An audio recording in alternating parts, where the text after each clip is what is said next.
कहते हैं, कबीर जी कहते हैं, हम घर फूक्या अपना और लुका लीन हाथ, उसका घर भी फूक देवा जो चले हमारे साथ।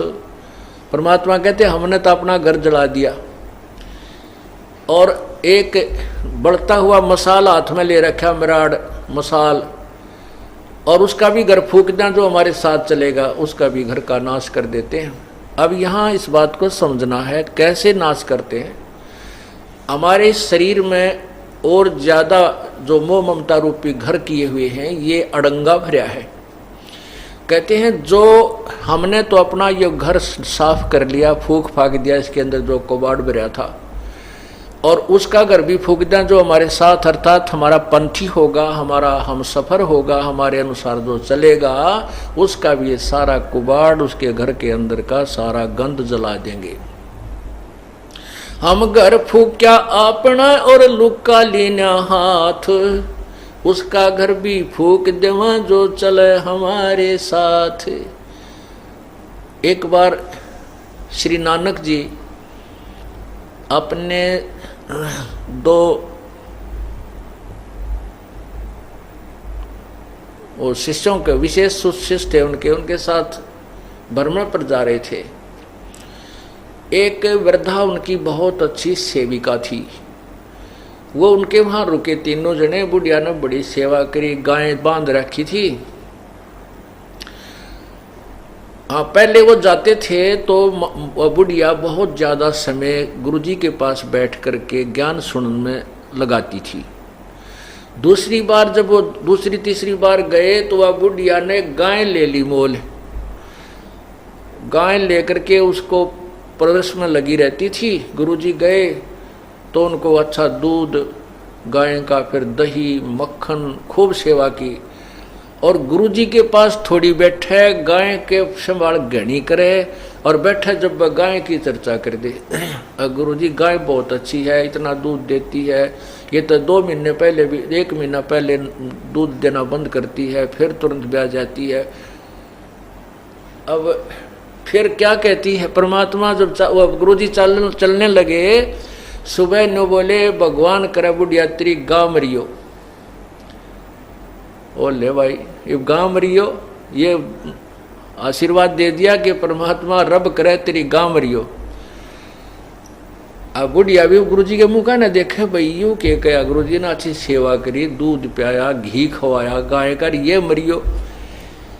तो आगे चल के वो दोनों शिष्य पूछने लगे, गुरुदेव आपने उस बुढ़िया का दिल तोड़ दिया, वो तो बड़ी खुश हो रही थी गाय को पाल करके, और आपने दुर्शीष दे दी कि उसकी गाय मरे और वो तो बहुत दुखी हो जाएगी।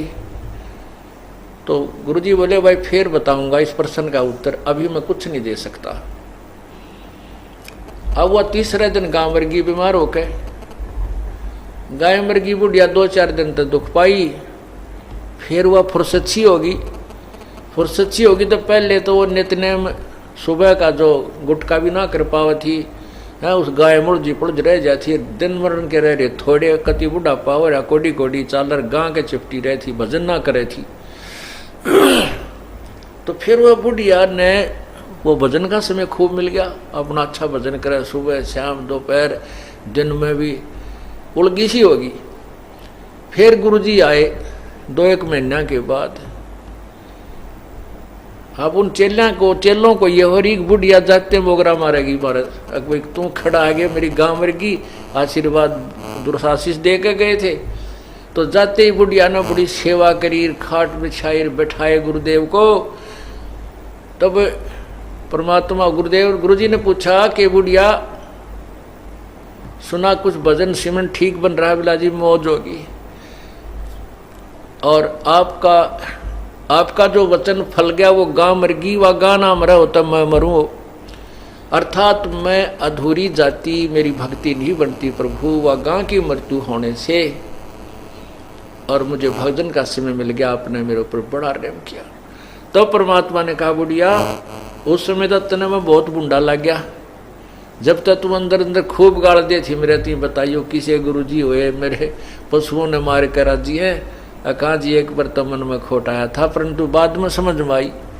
तब परमात्मा उस गुरुदेव ने बताया श्री नानक जी ने कि बुढ़िया ये काल का जाल है, ईब तेरा कौन सा पहलवान बनने का समय है, अपने 2 रोटी खा लो की सूखी भजन करे, बताई दूध मत के काटेगी के दही न फूकेगी, टाइम तेरा थोड़ा सा रह रहा है, भक्ति तू कर नहीं रही थी, सारा दिन गांव की चर्चा चल रही थी, इससे के चक्कर में रह थी, मैं भी तेरे पास डटा तो तूने सारा दिन में तो जो है ना 10% मेरी बात सुनी, 90% तू अपने झंझट में फंस रही थी।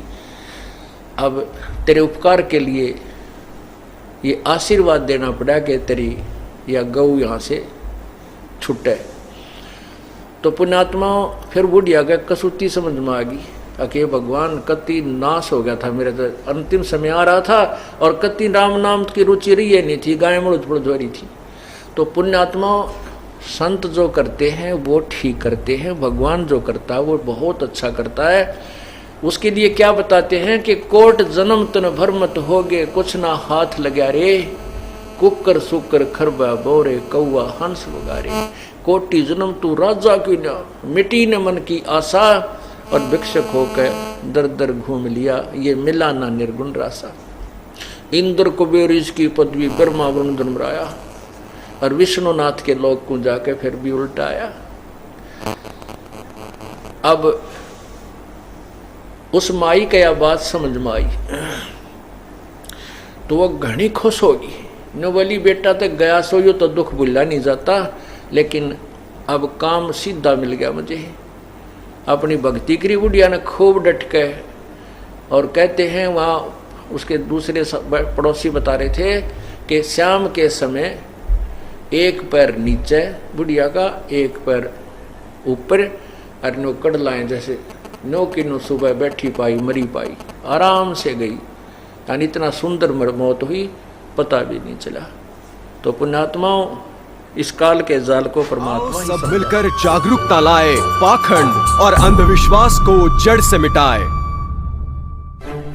अंधश्रद्धा भक्ति मानव जीवन के लिए बेहद खतरनाक है। शिक्षित समाज से निवेदन है कि नकली और शास्त्र विरुद्ध साधना बताने वाले धर्म गुरुओं से बचे तथा नकली धर्म गुरु का विरोध करे। सभी धर्मों में पाखंडवाद चरम सीमा पर है। समाज को चाहिए कि गलत साधना बताने वाले धर्म गुरुओं का डटकर विरोध करे। पुस्तक अंधश्रद्धा भक्ति खतराए जान को पढ़े। हमारे इस वेबसाइट पर जाकर इस पुस्तक को निःशुल्क पाए, या फिर आपका पूरा नाम, पता और फोन नंबर इन नंबरों पर SMS करें। अवश्य देखिए जगतगुरु तत्वदर्शी संत रामपाल जी महाराज के मंगलमय प्रवचन हर रोज इन चैनलों पर।